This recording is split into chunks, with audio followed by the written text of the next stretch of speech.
So we're back, and I have a paper cutter. You could use an X-Acto knife, but I'm just going to make sure that I clean up the sides shoya, and I want to make sure that that's straight, and it does that nice and straight. And then I'm going to make sure that the other side is straight. You can also use that, but we won't, because this will hold it. And I just want to make sure that so let's see what we got here. Okay, so that's straight. Okay, so now what we're going to do is we're going to cut it into two pieces. Now, because of the fact that this is a really long cardboard, it may not cut all the way, okay? So first off, I will get this also done straight. Well, that did it. Perfect. Okay. So now I can cut this into two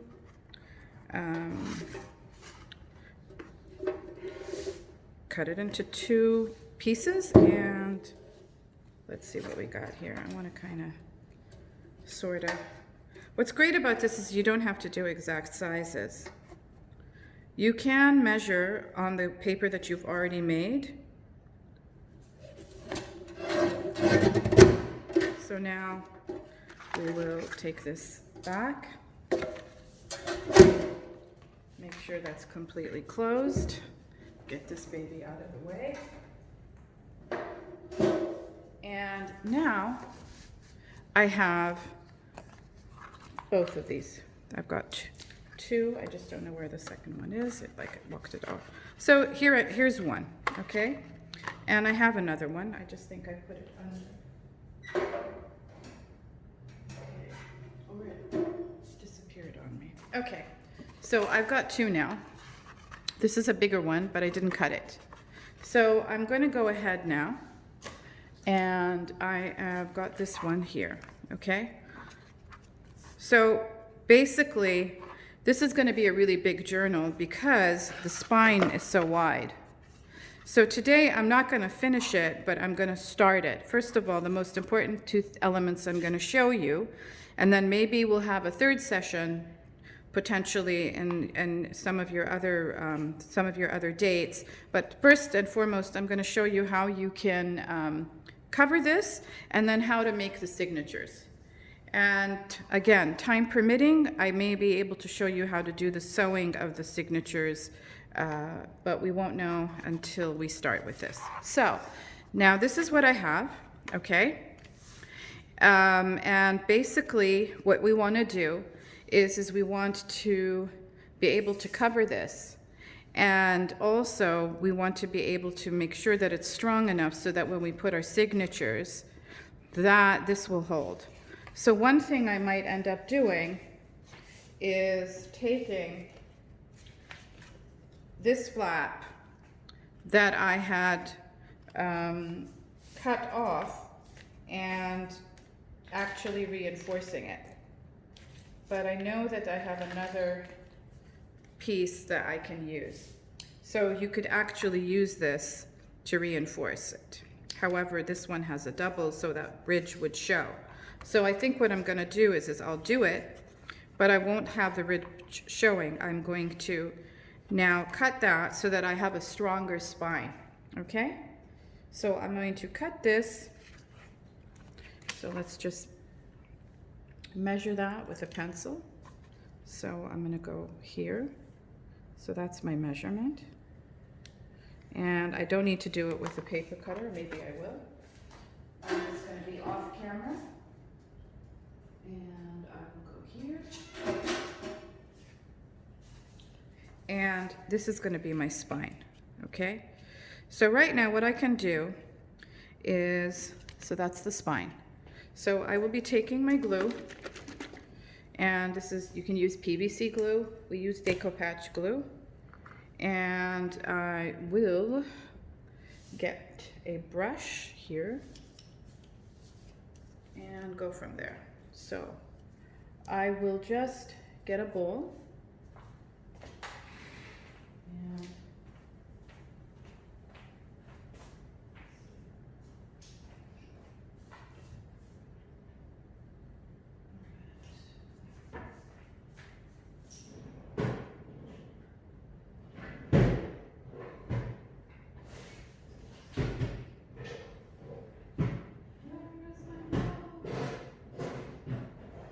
here we go. All right. We have everything at you, do we? Okay, so this is for my white glue, and of course it'll dry clear. Okay. So what I'm going to do first is, it's always, in order for it to adhere, you want to make sure that you have the glue covering the whole surface. And you can also use paper clips when you're binding as well, and you're creating your signatures. So right now, I had to bind books for my typography, my advanced design workshops, classes back at the university. So the other suggestion that I would say to do is to put another layer if you wanted to adhere. You can also use rubber cement.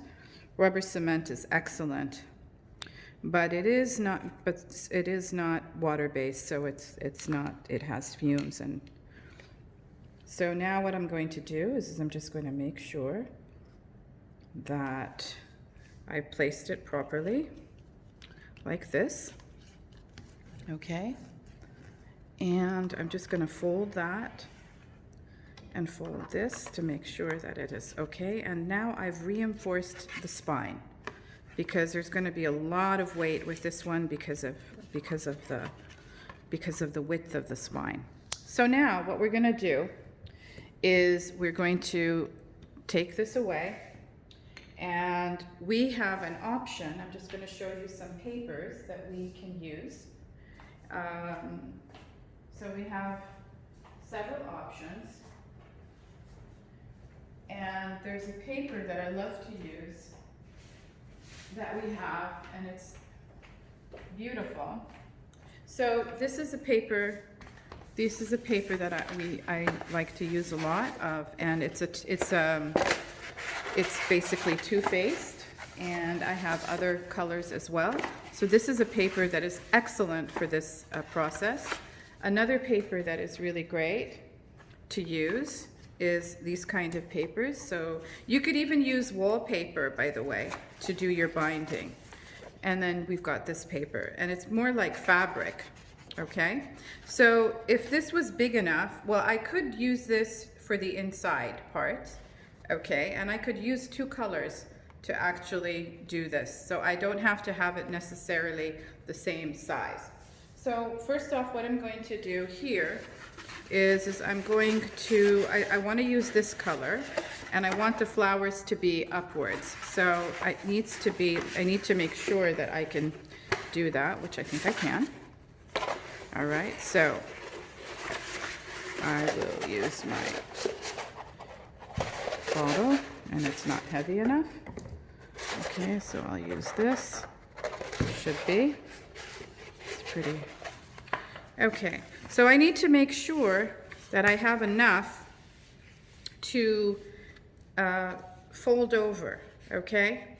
So basically what you want to do is you want to make sure that you have an even amount, and you can measure, okay? So what I would do here is I would make sure that I had at least the width of the ruler, okay, from the bottom, all right, and the top. So here, okay, for sure, right, and here. I know that I'm going to have enough room here. So I just measured it off the top like that, okay? And I will take a black ruler, and I will measure. So what you want to make sure you're doing is that you are having the distance all around to be equal. And I'm just running this line so that when I cut it, and this time I will use, to make life easier, I'm going to use an X-Acto knife. You could use scissors as well, but at this moment we will use an X-Acto knife.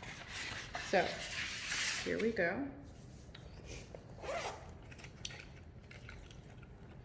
Okay, my handy X-Acto. Okay, and I'm left-handed, so I want to make sure that I'm cutting. You need to be careful. Now, you do not have to use an X-Acto knife.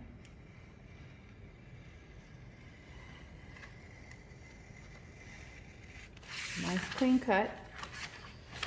And we will continue here. Making sure I've got a rubber mat under, so, okay. And it doesn't, you can just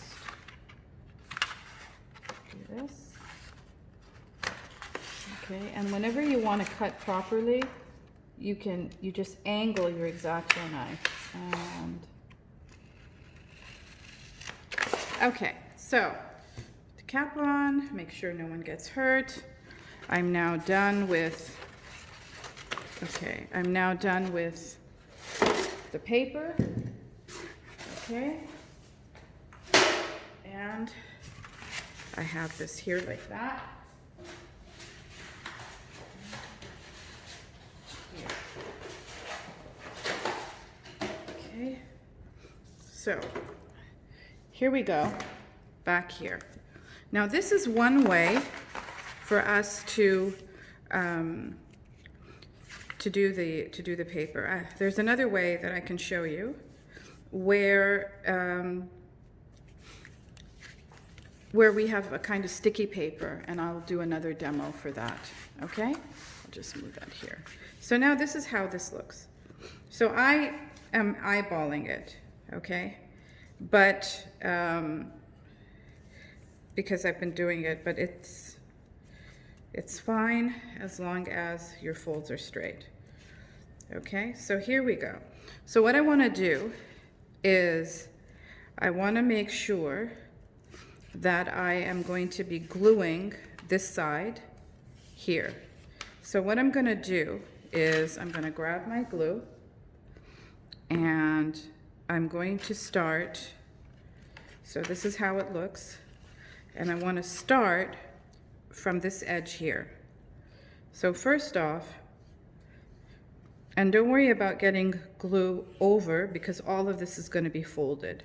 So you can actually go over your line. What you want to make sure you do, because this is a fast drying glue, is make sure that you have enough glue on both the surface of the cereal box or the box that you're working with, and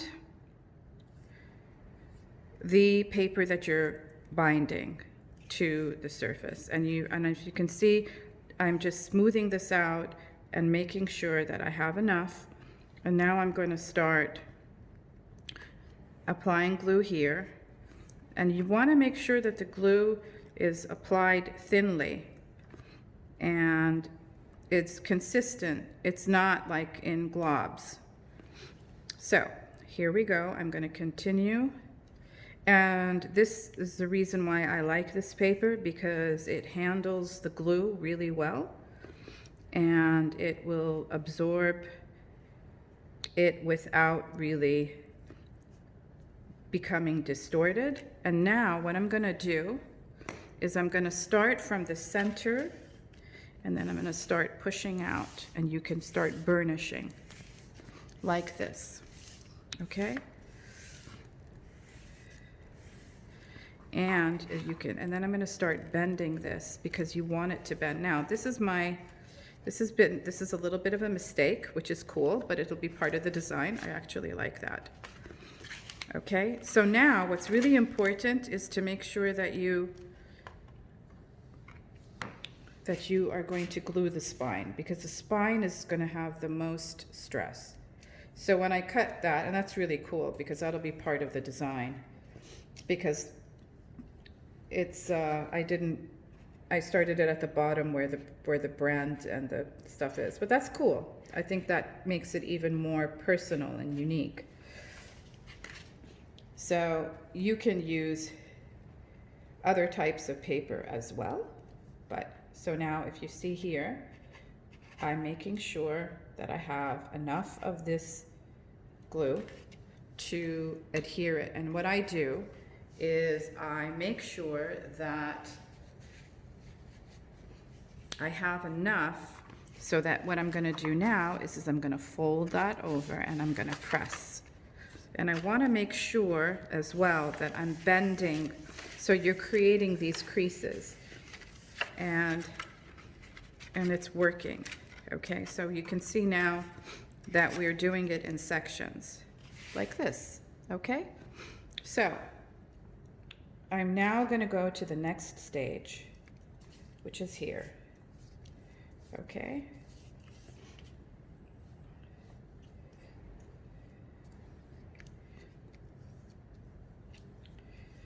Okay, and here we go. I love doing this because you just can take any boxes and repurpose them. You could also use folders, old books, old textbooks from school work really well, and I'll show you another technique with that hopefully soon. Now I got to make sure, it's good to be ambidextrous because I'm actually left-handed and I'm just gonna make sure that I got the edges. It's very important that you don't have any buckling because you'll get air bubbles, and you can fix them, but it's better just to start without any air bubbles. And I'm always making sure that, so here we go. And I'm gonna go from the center and start burnishing, and it's okay to have, now the top and the bottom are not equal, okay? And that's not wrong. I mean, normally I would measure it, but I wanted to show you that it could still work. Okay, so now I want to fold and crease these junctions or junctures. Okay, like this. So you're going to feel the paper is kind of wet. So now what we're going to do is you have this option, and it's super easy. Now, is you have these lines, okay? And what I like to do is I like to cut the lines at an angle, okay? Like this. Okay. So this is an angle, and that goes like this. All right. It's already sticking, okay? And then I'll go on this side. So, angle. And what that does is it gives your paper room to move. And it doesn't need to be an acute angle, so it can be like this, okay? So right now we will just put some glue here and glue on the edge, and then fold it and hold that, and then go on the other side, okay?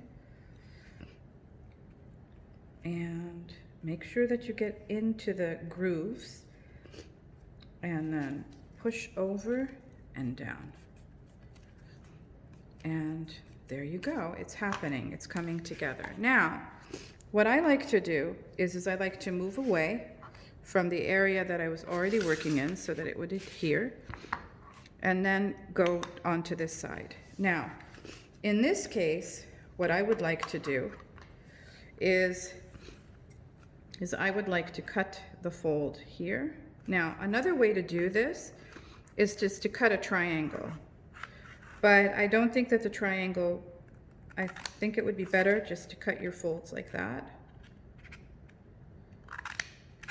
Okay, fold it so you know. Okay, and now you'll know where you want to cut the other folds. Okay, and we're going to fold that over, okay, like this.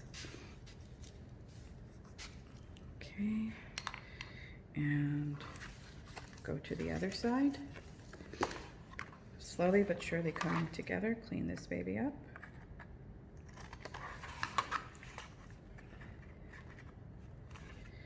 And angled cut, an angled cut. Fold it so you're not putting stress and you know how far it's going to go, and it'll give you an idea of where you want to put the glue. And it's okay to have more glue because you're going to be covering that area at a later point. Okay, here we go. So this is how it's coming together. And okay, so this is how it's coming together. Now here we want to have another fold. So what you want to do is you want that fold not to go in like this, but to go outwards. So, and you want it to cover. So there you go. And as you can see, the angles here are quite different, and that's fine because you're customizing it based on, and I'm kind of sneaking that under as well so that it works. And then I'm going to go here and make sure that I have enough. Fold, use my fingers and my fingernails and whatever. Okay, and go from there. Now, as you see here, this now needs to be cut like this. And that's why I do it that way. So I cover the edge properly. It's a little trick. This could also be cut, but that's fine. So we'll go over here. So I just want to make sure that everything's okay.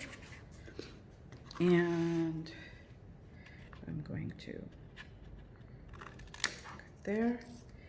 And I think I need to make sure. So these are age-old techniques, and there's so many other things you can do, but this is a good start. And I needed to wipe that glue. Okay. And just make sure that you are pushing your air bubbles. You can also use a brayer or a roller. Now here, I didn't have enough glue, so